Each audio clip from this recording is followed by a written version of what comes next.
नमस्कार, मी ऋषिकरत मित्रांनो, मुख्यमंत्री माझी लाडकी बहीण योजनेचा नवीन जी-आर आलेला आहे आणि या जी-आरनुसार या योजनेमध्ये काही बदल करण्यात आलेले आहे, अटी शिथिल करण्यात आलेले आहे. पात्र महिलांची यादी असेल, लाईव्ह फोटो असेल, बँक खाते असेल, अर्ज कुठे करायचा आहे, कागदपत्रे काय लागणार आहेत, याची ए टू झेड माहिती या जी-आरमध्ये देण्यात आलेली आहे. तर मित्रांनो, व्हिडिओ नक्की तुम्ही शेवटपर्यंत बघा. आपल्या चॅनलवर जर तुम्ही पहिल्यांदाच आला असाल तर चॅनलला सबस्क्राईब करून ठेवा. असेच नवनवीन व्हिडिओ आम्ही तुमच्यासाठी घेऊन येतो.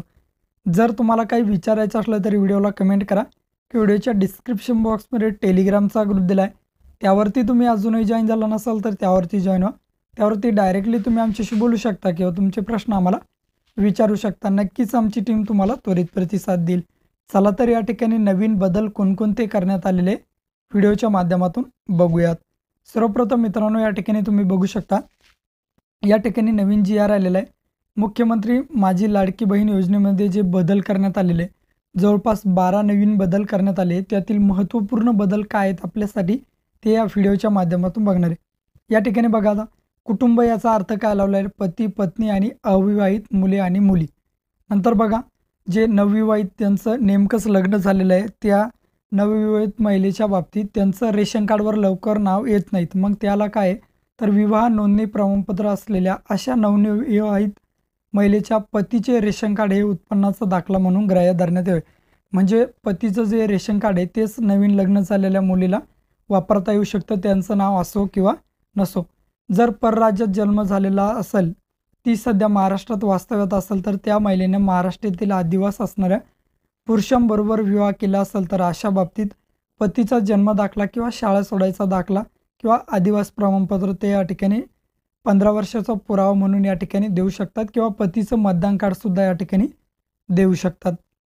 सदर योजनेचा लाभ घेण्यासाठी पोस्टाचे बचत खाते ग्राह्य धरण्यात यावे. म्हणजेच काय, तर पोस्ट पेमेंट बँकचं जे अकाउंट आहे ते अकाउंटसुद्धा तुम्ही या ठिकाणी देऊ शकता.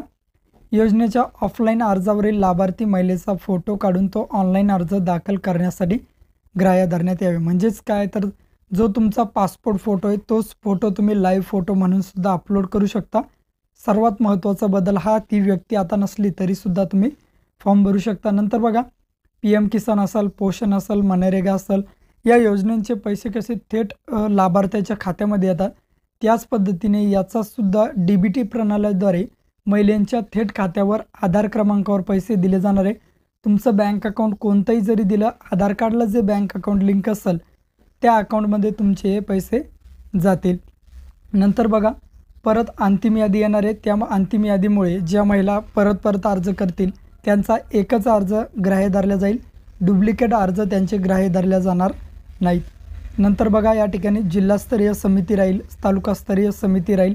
त्या ठिकाणी तुमची लाभार्थ्याची अंतिम यादीसुद्धा प्रसिद्ध केली जाईल आणि अंतिम यादी प्रसिद्ध केल्यानंतर सेतू केंद्र किंवा अंगणवाडी सेविकेकडे तुम्ही ती बघू शकता. आता तुम्ही फॉर्म कुठे भरू शकता, अंगणवाडी सेविका असेल किंवा मग आशा सेविका असेल, सेतू सुविधा केंद्र असेल, यांच्याकडे तुम्ही ऑनलाईन पद्धतीने किंवा ऑफलाईन पद्धतीने अर्ज भरू शकता आणि जे अर्ज भरतील त्यांना ₹50 या ठिकाणी दिले जाणार. अशा प्रकारचे हे नवीन बदल आहेत. भेटूया अशाच नवीन व्हिडिओ.